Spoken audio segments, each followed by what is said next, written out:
Some very funny husbands that don't understand their wife. Their wife will be under pressure. They want to talk to the man. The man is not available. The little time he has when he returns from work, the woman is trying to talk to him. He will close his eyes and start blowing whistle.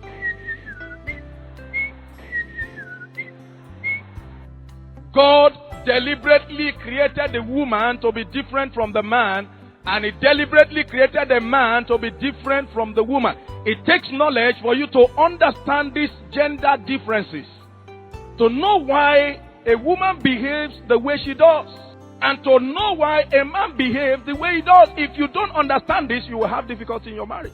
Like I said, women believe in talking because they are blessed with verbal power. And if a man wants to follow everything a woman is saying, he will soon commit murder.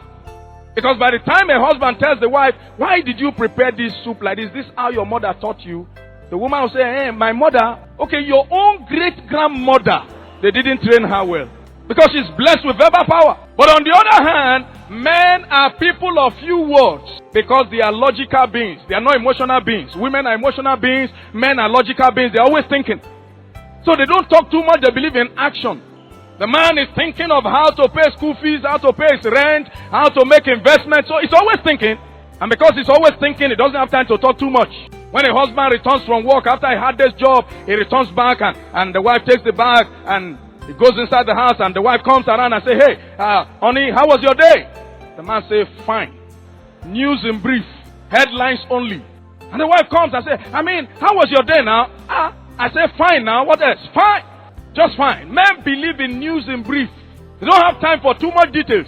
But let the wife return from work and let the man ask her, sweetheart, how was your day? She will tell him, well, this kind of thing, we can't talk it while we are standing. Sit down first. And she will begin to download everything that happened since the time she left for work. How the bus conductor insulted her. How the woman selling fish in the market told her her head was very big. And they are all important. The husband must be there listening to all of that.